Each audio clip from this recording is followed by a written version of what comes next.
Life on the Mississippi, Chapter 4. Chapter 4. The Boy's Ambition. When I was a boy, there was but one permanent ambition among my comrades in our village on the west bank of the Mississippi River. That was, to be a steamboatman. We had transient ambitions of other sorts, but they were only transient. When a circus came and went, it left us all burning to become clowns. The first Negro minstrel show that came to our section left us all suffering to try that kind of life. Now and then we had a hope that if we lived and were good, God would permit us to be pirates. These ambitions faded out, each in its turn, but the ambition to be a steamboatman always remained. Once a day a cheap, gaudy packet arrived upward from St. Louis, and another downward from Keokuk. Before these events, the day was glorious with expectancy. After them, the day was a dead and empty thing. Not only the boys, but the whole village, felt this. After all these years I can picture that old time to myself now, just as it was then, the white town drowsing in the sunshine of a summer's morning, the streets empty, or pretty nearly so. One or two clerks sitting in front of the Water Street stores, with the splint-bottomed chairs tilted back against the wall, chins on breasts, hats slouched over their faces, asleep. With shingle shavings enough around to show what broke them down.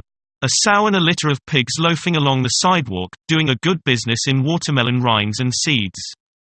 2 or 3 lonely little freight piles scattered about the levee, a pile of skids on the slope of the stone-paved wharf, and the fragrant town drunkard asleep in the shadow of them.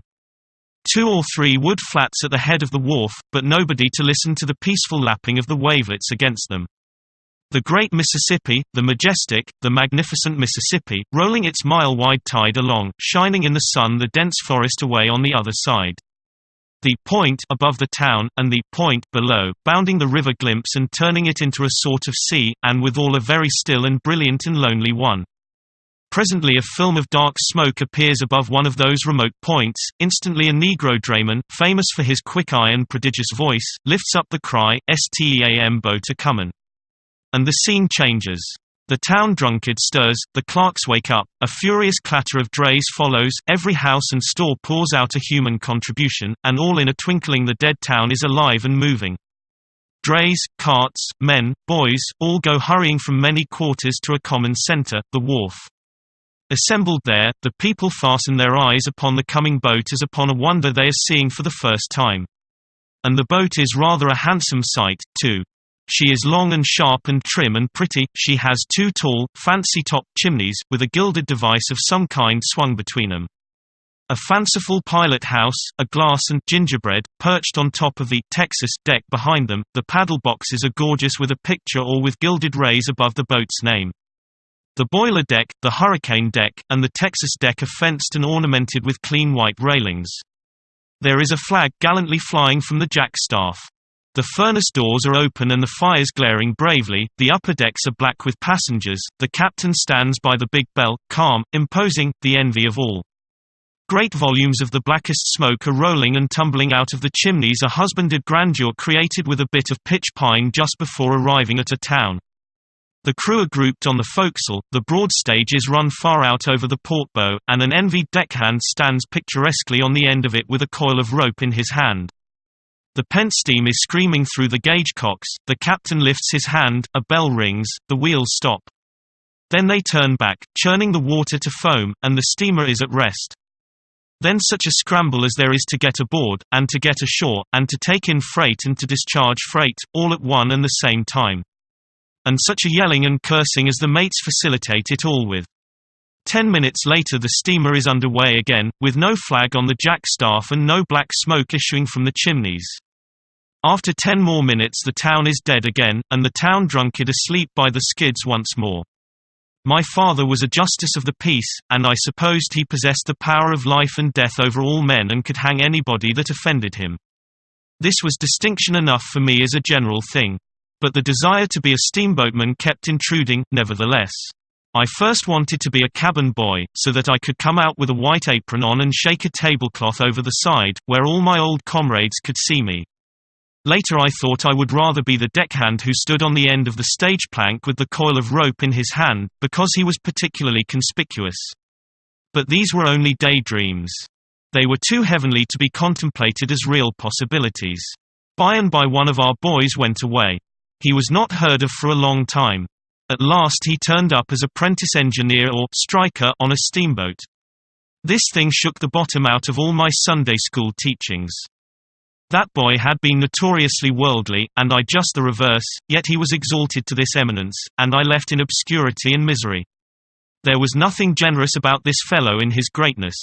He would always manage to have a rusty bolt to scrub while his boat tarried at our town, and he would sit on the inside guard and scrub it, where we could all see him and envy him and loathe him. And whenever his boat was laid up he would come home and swell around the town in his blackest and greasiest clothes, so that nobody could help remembering that he was a steamboatman.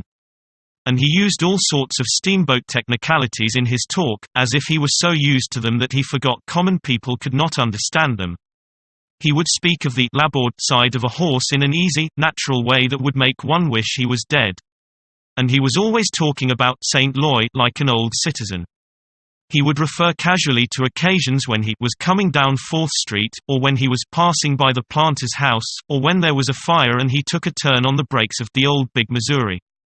And then he would go on and lie about how many towns the size of ours were burned down there that day. 2 or 3 of the boys had long been persons of consideration among us because they had been to St. Louis once and had a vague general knowledge of its wonders, but the day of their glory was over now. They lapsed into a humble silence, and learned to disappear when the ruthless cub engineer approached. This fellow had money, too, and hair oil. Also an ignorant silver watch and a showy brass watch chain. He wore a leather belt and used no suspenders. If ever a youth was cordially admired and hated by his comrades, this one was. No girl could withstand his charms. He cut out every boy in the village. When his boat blew up at last, it diffused a tranquil contentment among us such as we had not known for months. But when he came home the next week, alive, renowned, and appeared in church all battered up and bandaged, a shining hero, stared at and wondered over by everybody, it seemed to us that the partiality of Providence for an undeserving reptile had reached a point where it was open to criticism. This creature's career could produce but one result, and it speedily followed. Boy after boy managed to get on the river. The minister's son became an engineer. The doctor's and the postmaster's sons became mud clerks, the wholesale liquor dealer's son became a barkeeper on a boat. 4 sons of the chief merchant, and 2 sons of the county judge, became pilots. Pilot was the grandest position of all. The pilot, even in those days of trivial wages, had a princely salary. From $150 to $250 a month, and no board to pay. 2 months of his wages would pay a preacher's salary for a year. Now some of us were left disconsolate. We could not get on the river, at least our parents would not let us. So by and by I ran away. I said I never would come home again till I was a pilot and could come in glory. But somehow I could not manage it. I went meekly aboard a few of the boats that lay packed together like sardines at the long St. Louis wharf, and very humbly inquired for the pilots, but got only a cold shoulder and short words from mates and clerks. I had to make the best of this sort of treatment for the time being, but I had comforting daydreams of a future when I should be a great and honored pilot, with plenty of money, and could kill some of these mates and clerks and pay for them.